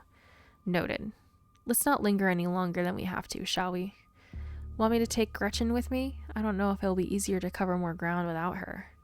Yeah, that's probably for the best. I don't want to repeat it last night, and who knows if we'll have to do any climbing. Oh, I'll see you on the other side. Hopefully soon. For sure, we won't be long. Cool, can't wait to bust some ghosts tomorrow. I have to save Stella. If something happens between Stella and Tabitha. Kanika, Miles, and Zane head towards the entrance of the mine, leaving you, Tabitha, and Stella to find the remaining teens. Alright, no dawdling. We should be able to catch up with them if we go this way. You and Stella exchange a glance as Tabitha ventures forward. As the three of you move deeper into the mine, you hear echoes of conversation bounce across the walls. Becca, why are we doing this again? I thought you thought Tabitha was, really cool. Why are you trying to get her all mad? We're doing this because Tabitha is really cool. She doesn't let anyone boss her around, so we can't just let her boss us around. Aw, you hear that, Tabby? Someone thinks you're cool. I can't believe she used to hang out with a nobody like Stella. Hey, I don't know. I think Stella's kind of cool. Her videos are really neat. Oh, come on. She doesn't even have a sponsor. What kind of YouTuber doesn't have a sponsor? I mean, not yet, but I'm in the talks with Meat Rice, and I make plenty from ads and donations.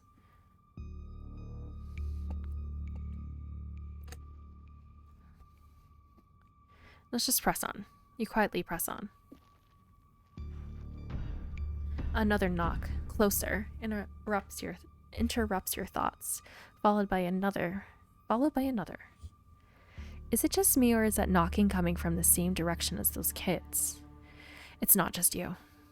Okay, that knocking is starting to freak me out.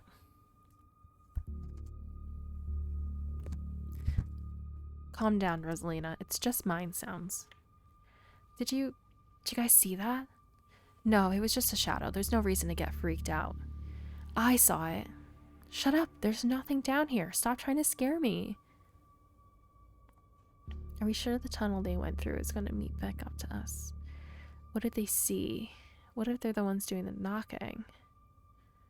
Those poor kids. I knew coming down here was bad. I can't believe they're making us do this.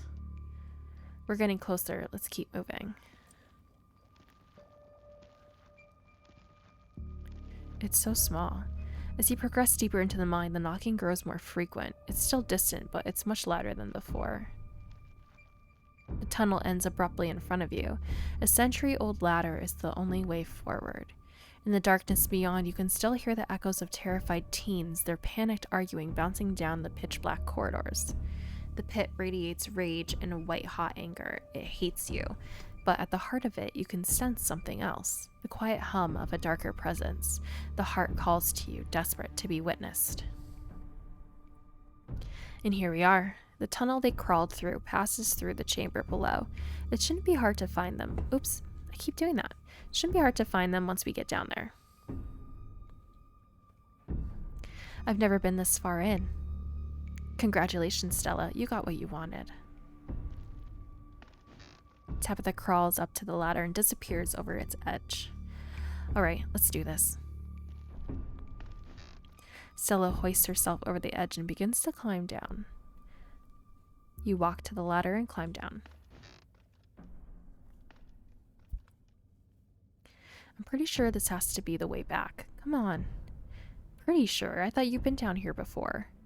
Okay, maybe I didn't get this far in, but whatever, it doesn't matter. I definitely remember the way out. Hurry, I don't want to be down here anymore. I think it was actually this way. Oh, shut up. No one even wanted you to come with us anyway. Becca. Yep, they're close all right. Good thing they're so damn loud. It sounds like they're really lost. The voices around you, those of teens and your companions, sound odd, distant.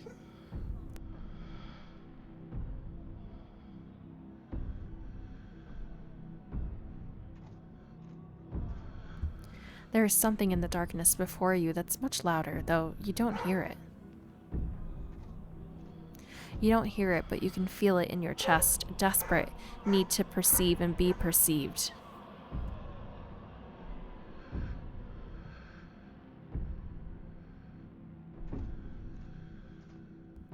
Hey, are you alright, son?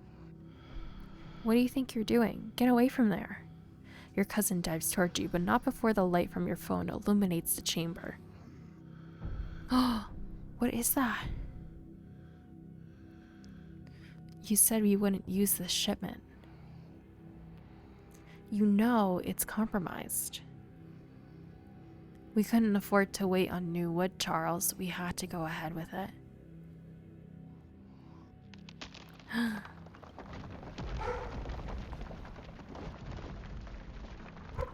It's still sturdy enough. It'll get the job done.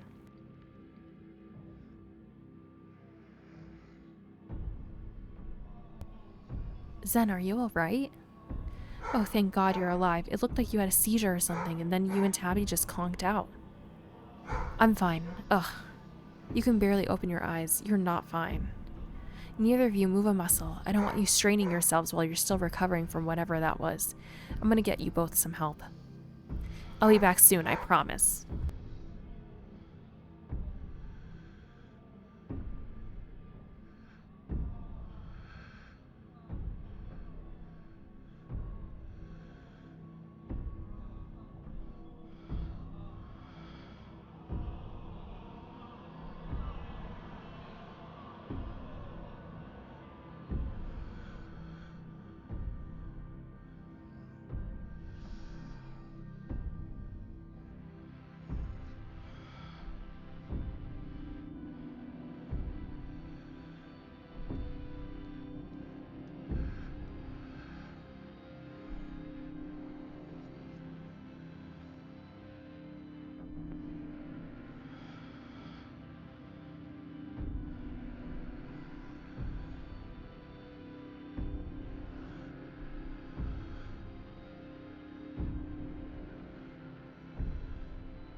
I had to step away. My dog was barking. Okay. I'll be back soon, I promise. Don't die on me, alright? You fade back out of consciousness as your companion clambers out of the pit, intent on your rescue. You raise up on your elbows, head still swimming from the visions, your surroundings coming back into focus. Your head throbs as the knocking continues, now magnitudes over intense. Magnitudes more intense than ever. Through it, you once again hear the panicked voices of bickering teenagers echoing down the stone corridors. Becca, you're just getting us more lost. It's this way. You're so sure? Then why don't you just leave? I can't believe I let Alexis talk me into inviting you in the first place. Becca, I'm just trying to help. I said go. Okay, I will. Alexis, you don't have to go with her. You know that, right? Pick a side, Alexis. I'm sure Becca knows where we're going. She wouldn't just lie. Sorry, Rosalina. The increasingly desperate voices of the teens are drowned out by the thunderous knocking. You can practically feel the ground shake beneath you. Can almost see the walls vibrate with the intensity of the hellish sound. So was the fire around the cave just, like, my vision? You can't help but notice the timber struts around you trembling, as if they were being struck by invisible blows with each knock. They're all that stand between you and the many tons of rock over your head, and they suddenly seem terribly fragile. And I wonder if that circle that we saw, was that like the bomb that they couldn't find? God, that knocking is not helping my headache. What the hell just happened?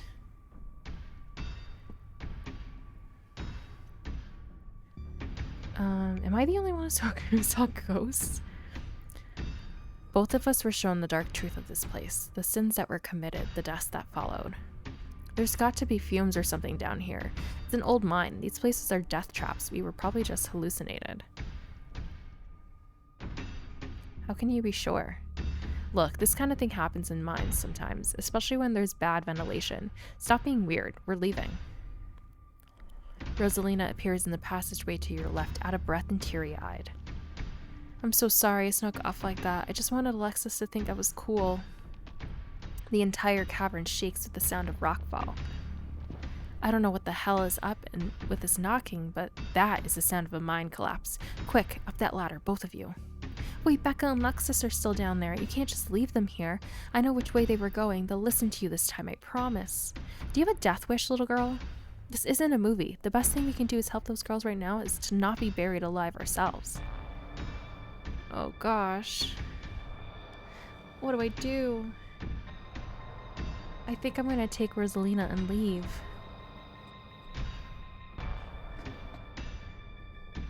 You reach towards Rosalina.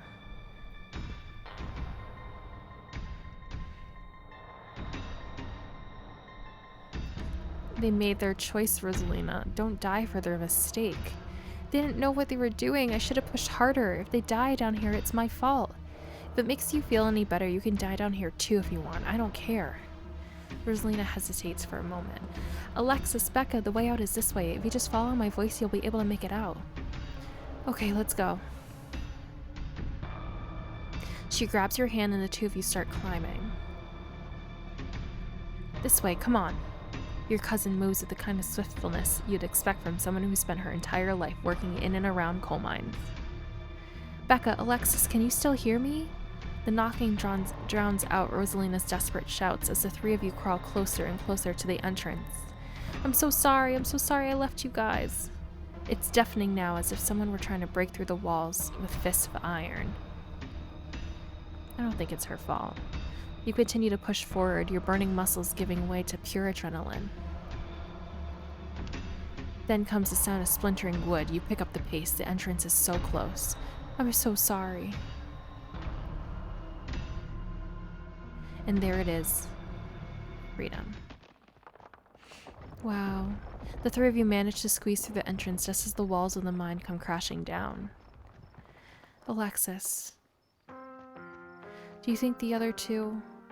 Maybe they got out. It's possible, right? Maybe there's another entrance or something? Or maybe they're still alive in there. Oh God. I'm so sorry. Rosalina, are you okay? Your dad's on his way. He should be here any minute. I'm so sorry. I'm going back to camp. I'll be back with some men. And they can start digging. I'll call Earl.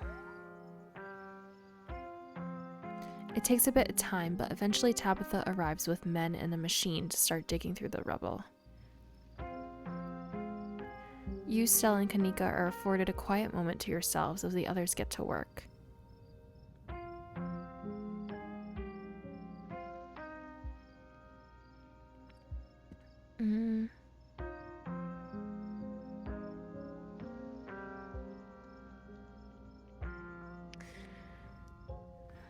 Let's see.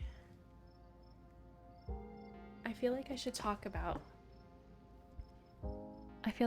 about Stella and not Stella, Alexis. I'm just making sure my headphones are still connected. Let's do return. Do you think Becca and Alexis are okay?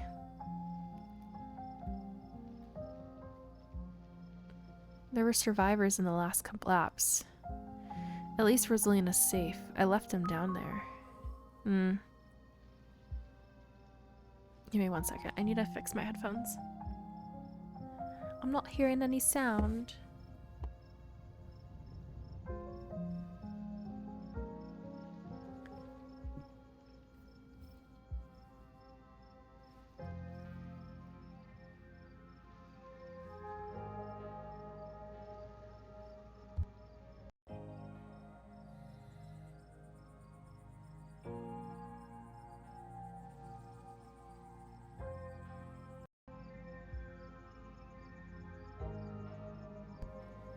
fixed it. At least Rosalina is safe. Alexis didn't deserve this. I like that. Thank God. If you and Tabby didn't pull Rosalina out when you did, you all might have wound up buried down there. That's what I'm saying. I think you did the right thing.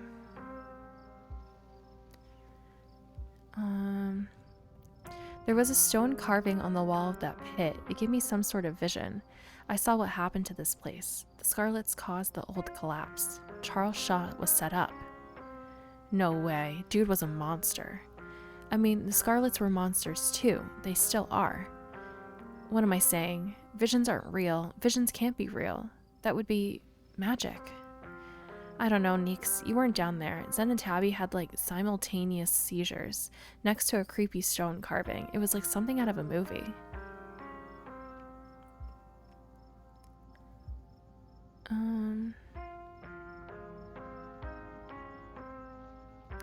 Not to be flippant, but that wasn't the end of our ditchling problem, right? I can't imagine how much worse this could get, but I think you're right. We've still got a lot of unanswered questions too, even more than we had this morning, and we had a lot of questions this morning. This is all still a little too magic for me. Just because two bad things have happened doesn't mean there's a pattern, right? What happens now? Hey guys, I don't think she's quite ready to talk just yet. What happened down there?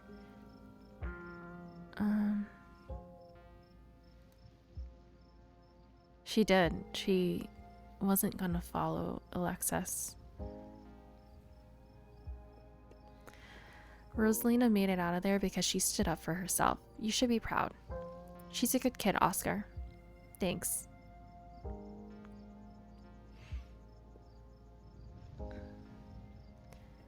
Rosalina told us you two have been living in the library. I think she was trying to get away from that.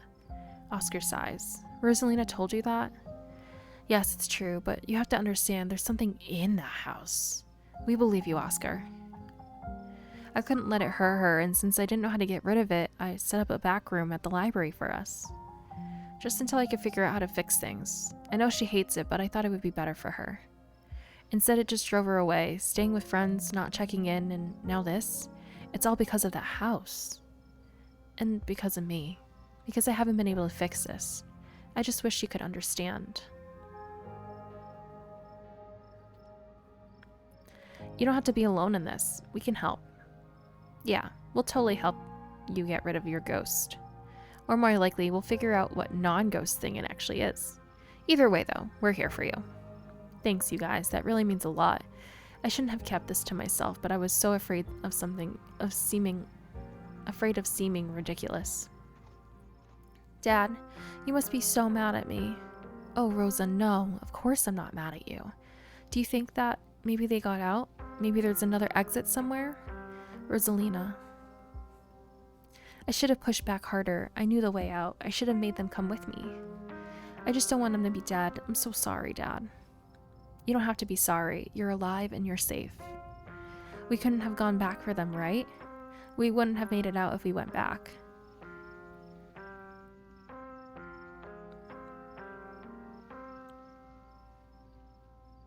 You're right. We wouldn't have made it out if we went back for them. They don't deserve to be down there. Why should I have made it out when they didn't? This isn't about what people deserve, Rosa. You have no idea how grateful I am that you're still here. It's not fair, Dad. It's just not fair. I know, Rosa, I know. But I think the best thing you can do for your friends right now until we get them out of there is to enjoy the life you have. I know I haven't made that easy for you, and I know you've been frustrated with the choices I've made. But I'm going to do what it takes to move us back into our house. We're going to have a good life again, Rosa. I'm sorry I didn't tell you to do this sooner. I'm sorry this is what it took. Dad, we're on the case. We'll be okay, I promise. I'm going to take her home. I guess we'll see the three of you tomorrow. And thank you, Zen. You have no idea how much I appreciate what you did for Rosalina. As Oscar and Rosalina leave, your cousin exhaustedly saunters over to you. All right, Zen, my men are set up to start digging. Let's go home and get some rest. Now, hold on a minute, Miss Scarlet. Mind if we have a quick word with your cousin, Miss, in private? Okay, fine. Just make it quick, and don't you dare try to pull anything on her. She did nothing wrong here. Ladies, I'm afraid that means you too. Don't you need to talk to us? We witnessed this too. Oh, sure, but that can wait. We know where to find y'all. What a coincidence running into you 2 nights in a row. This is my colleague, Deputy Derrickson. Pleased to meet you, Zen. Apologies for my absence yesterday. It was my special bowling night, you see. A man has to drive to have his me time. But I was briefed on the events of last night, even though we're still not sure if what went on could be considered a crime. Duke has been missing since then, though we found neither hide nor hair of him. Could be he's just on an extended hunting trip. It wouldn't be the first time he's done something like that. I was told the footage showed his supposed body, but we couldn't get the camera working, so no way to confirm until we track him down. Now I understand both of these were terribly unfortunate accidents that had nothing to do with you but being in the area, but as officers of the law, you have to understand that we get a little suspicious when we see the same face multiple times in a row. And we have to ask, what exactly were these teenagers doing in a shuttered mine owned by your family? And why were you down there with him? You've got to understand where we're coming from. 2 kids, 15 and 14, are buried alive down there, and maybe they're dead. And you were on the premises. Whether or not that was merely coincidence remains to be seen, but we've got to do our diligence here. We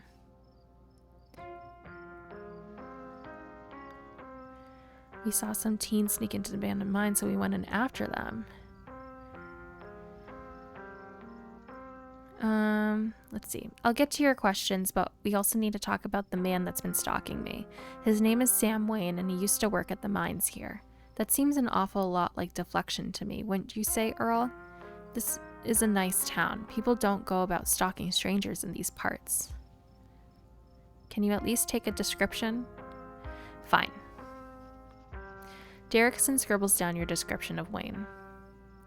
You watch too many movies. Now can you tell us what happened down there?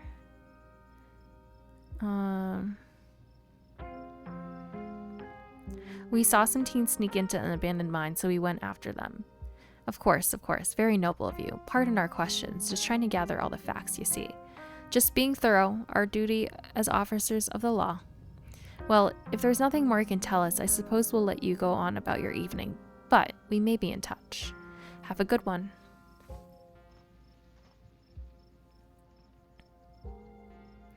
Deputy Derrickson tips his hat to you. The 2 officers wander back towards the mine, Derrickson taking notes as they examine the scene. You make your way towards Stella and Kanika. I just can't believe 2 nights in a row. Is it my fault, Meeks?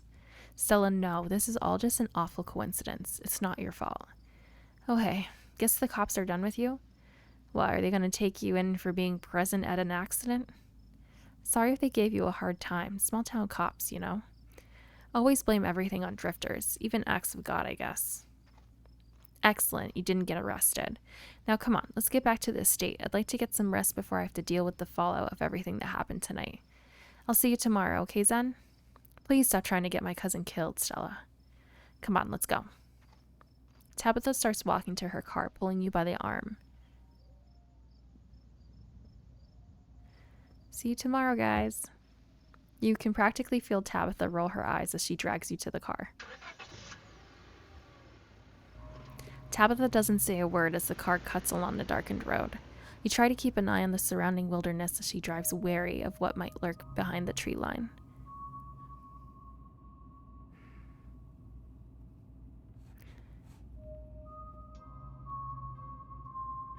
Why do you treat Stella like that?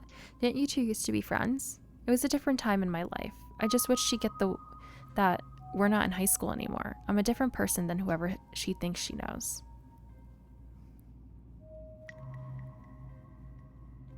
Do you think Becca and Alexis are okay? We won't know for days at the earliest. Their parents should have kept tighter reins on them.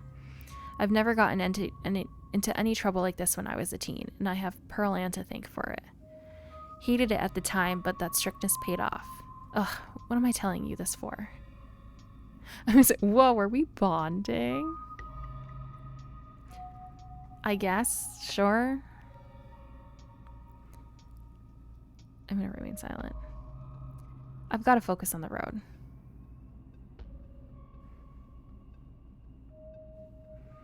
How are you holding up? Poorly, but I'd really rather we didn't get into it. I'm doing terribly, by the way, in case you wanted to know. Yeah, me too. I've got to focus on the road, though. You and Kanika really don't seem to get along. She pushes my buttons. Is there some kind of history there, or... No. Now, quit talking. I need to focus on the road. Sorry about today. Tabitha doesn't answer. Drop it. Tabitha's eyes remain fixated on the road. I'll ride in silence.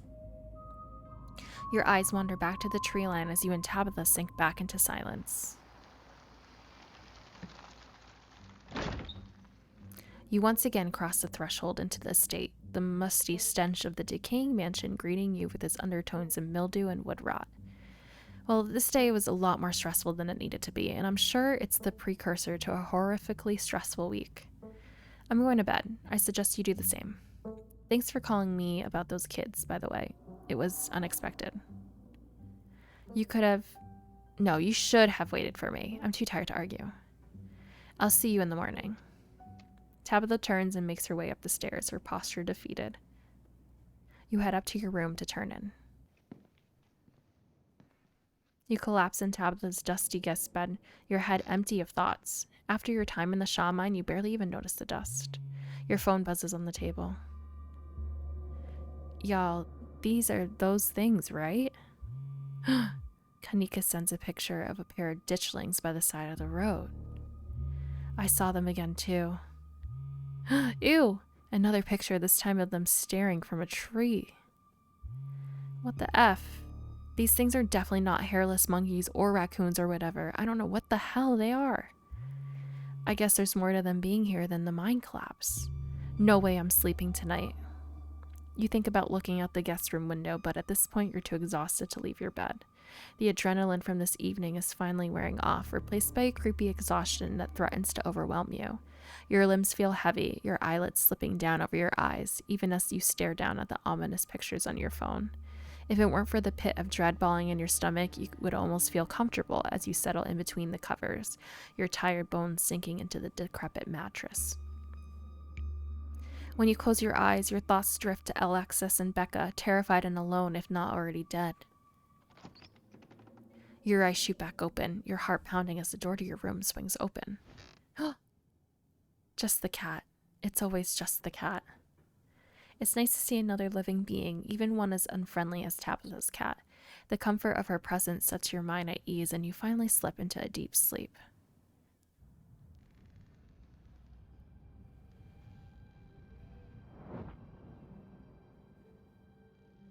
Or was it just the cat that opened the door? Tabitha's room?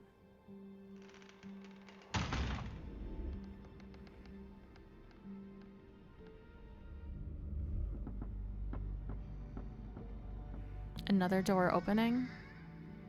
Oh, the basement.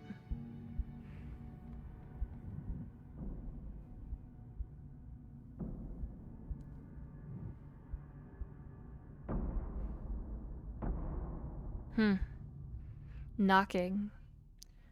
I wonder if the house is part of the mines. Well, that is the end of episode 2.